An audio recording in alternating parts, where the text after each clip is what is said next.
David here from Payment South, just doing a quick video for you to have a look at the Dojo booking system. Just dive straight in. So with the system you get a link that allows you to embed it into your website with a book a table and potentially an inquiry link as well. So this is the customer experience. So forgive my website page, it's not a very nice looking restaurant, but it just hopefully will demonstrate the functionality to you. So if I'm a customer and I'm on your website, obviously find the book a table button, hit that. The experience they'll then get is it will divert them to the Dojo booking system. Pretty straightforward. Select your party size, select your date, which we'll do for tomorrow, and select a time. Let's go in at 6 p.m. You can select an area as well, so I'm going to select inside because I'm not sure what the weather's going to be like. Hopefully it'll be sunny, and then hit continue. Then obviously ask me to populate my details. Unfortunately my computer does most of that for me, which makes it fairly quick, and I can put a special request in. So vegans also need high chair please. They can then opt in for marketing from you, and there's also the promotions and marketing stuff that can be done from the Dojo Bookings app, which I'm not going to cover just now, but if you get questions about that, feel free to ask. So hit continue, then gives you the confirm page just to make sure everything's right. Confirm booking. Okay, so at that point I can message the restaurant, I can edit the booking, or I can cancel the booking. So if we come away from that and move into what we call the RMS, which is Dojo's system, this is the actual booking system here. Now, hopefully I will get an email in a second, which, look at that, you heard the pink there, or the plink there. It looks like this. So this is what comes to me as a customer. If I just show you my inbox, there's a whole load of them. That's the most recent one. So I booked for 4 people on September the 8th at 6 o'clock. Got my little logo or my little photo in there that's been added by the restaurant. You can get directions, you've got a booking reference, you can also add it to your calendar.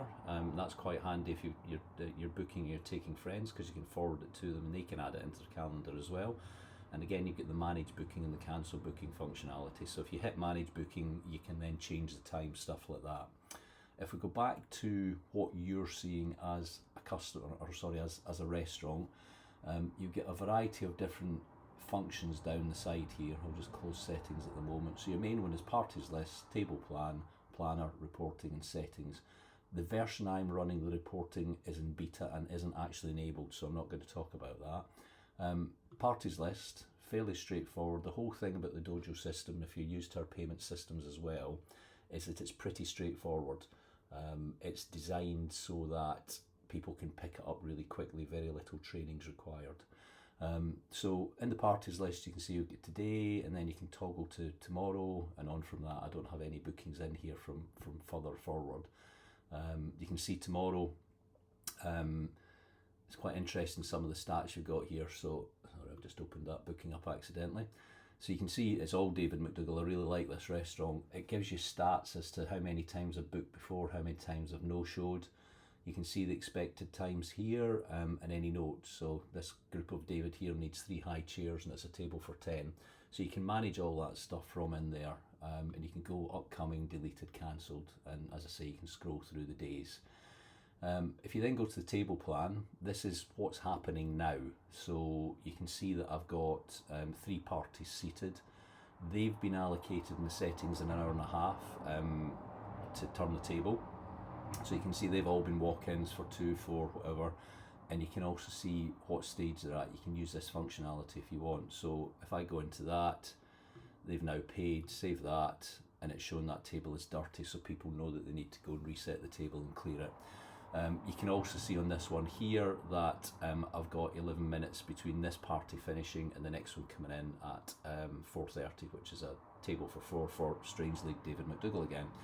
So that's how you run your day and your shift, and you can scroll down and you can see all the tables you've got there. You've then got the planner, which again, similar stuff. We can toggle straight to today, or we can look at tomorrow or any other date and see what's going on in any day. And that's good for when you're taking bookings over the phone, or maybe you've got a walk-in, you can see what's coming, and again you can see the little notes with each one. If I do get a phone call and I want to add a booking, I hit the add party button. We've got a queuing function which I won't go into at the moment. We've also got the walk-in, so if I've just literally walked in, you can add me and seat me, or you can just take a booking like this. So do it for a table of 5, select a date. Let's put this one in Saturday, time, that time there. You can set all these criteria. Again, we know who I am. It's me again. And any comments? I enjoy red wine. No, spelled it incorrectly. Still spelled it incorrectly. There we go. And then hit create booking. So that'll pop straight into the planner for there. Okay. And then I can then go into that. I can assign a different table to it if I want. So if I don't want them in table 10, which it's auto assigned because it's a table for 4 to 6, I can put them on, let's decide I'm going to put them table 12, and just move them to there, and then save that, and that should move to a different place. Okay, so I think I might have changed the date there as well actually when I went into that, because it's disappeared from Saturday, but we'll find it later on. So that's the planner. As I said, reporting isn't fully functional at the moment, and then settings is really when you set it up. You don't tend to do a lot with this once it's set up, but again it's pretty self-explanatory. So profile, I call myself David's Kitchen, where I am. I can put in the restaurant location as well, which will help with map searches and stuff like that. You can put the description, and a lot of this feeds into the Dojo app that we've got as well, which I'll speak a bit about it. That's an app that customers can use, so if they're in an area, it will show them places close to them, or they can select by type of restaurant. So if they want British classic, Indian food, Chinese, whatever, they can select by that as well, and it will present them with Dojo Bookings customers in that area, and then they can book or join a queue. I mentioned virtual queues earlier on briefly. If you have a busy site and you want to be able to let people join a virtual queue, they can join the queue from up to 5 kilometres away. And if you have a full restaurant but you get a void, someone doesn't turn up, you can then promote someone from that queue into that table. So it helps you manage voids and keep the tables turned and busy all the time. You can also put menu links in, stuff like that, and you can set up the image you want to use as well. System preferences, so this is to do with queues and walk-ins. You can select how much time you need for between seatings. You can notify people at the top of the queue automatically. You can have it that the queues, you see that notification before it goes out to make sure you're happy with that. You also have to set up your opening hours, so you've got your normal Monday to Sunday opening hours, but then you can have specific days that you do different stuff. I've put Christmas Day in there that we do things differently. You then have your areas and tables. So I've got bar garden inside private dining at the moment, and you can set up how many tables you've got. There's also the ability to put connected tables together, so if you've got a run along a wall of 4 tables for 2 which can be pushed together in various combinations, you can connect them so that if you don't have a table for 6 available, it will take 3 of them and make them a table for 6. So it does that kind of stuff automatically in the background as well. Booking availability, so which hours you want to do it. So you might not do lunch service Monday, Tuesday, Wednesday, but do it Thursday, Friday, Saturday, Sunday, but you'll do dinner service every day of the week, or whatever, and you can have different schedules that you can toggle between. So I've just got the regular ones, but you could have a weekend schedule, a weekday schedule, bank holiday schedule, something like that. You've also got the criteria here to set things like the intervals between the bookings, how far in advance they can book, any unavailable dates. Just note this, 6th of June is my birthday in case you're interested, so I'm closed that day. You can also enable the inquiry tab, which I'll show you in a minute, back on the restaurant website, and you can also enable whether they can select the area. Some people don't like customers to be able to select the area, especially if they have outside space, which is weather dependent, because they don't want people being able to necessarily book and ask for outside and then arrive and be told we're not serving out there because it's raining. So there's a lot of facilities in there. This is where you find your bookings links, so the booking link itself, and also the inquiry link, which you can embed in your website, Facebook, whatever it is you want to put it.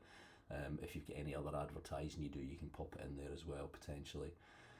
You can customise the booking email, so I've got that one there, but you can change how that looks, what the wording is, etc, etc, etc.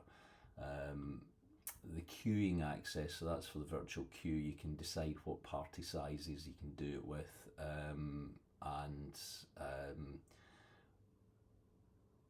who can check in, who can't check out, and there's a QR code you can also download for that, so you can display a QR code somewhere else for people to use. So if you've got a venue which maybe has hotel rooms as well as restaurant, they could actually join the virtual queue from the room and wait to get a table assigned to them before they come down, or similar. And then you've got messaging templates within the application.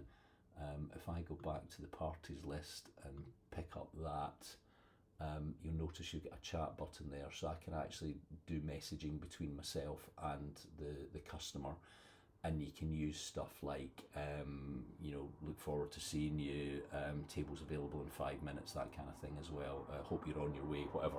You can set a whole load of different templates. You can see these ones there, and you can edit them in there. And from the operation of the booking system, that's kind of it. It's pretty straightforward. We do find it's very intuitive, and people don't really need a lot of training, because once they see this, it's obvious how it works. If we just go back to the restaurant website, we use the book a table.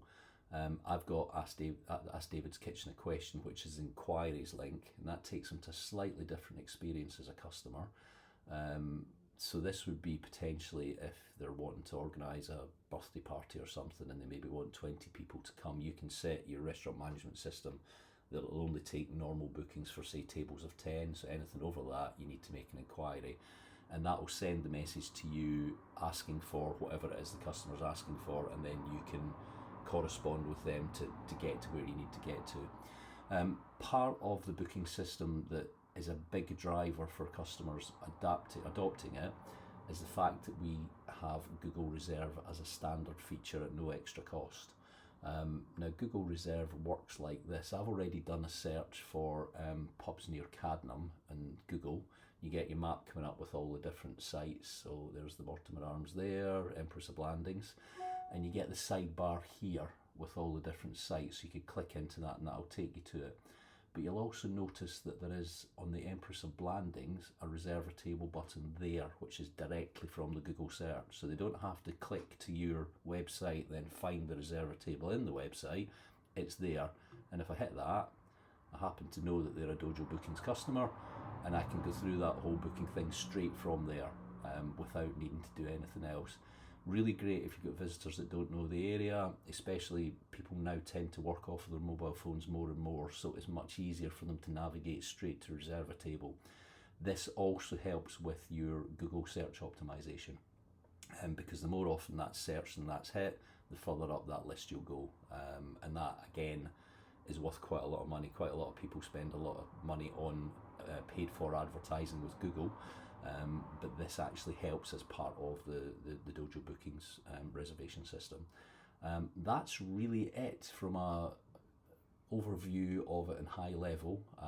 If you have any questions, there's contact details available.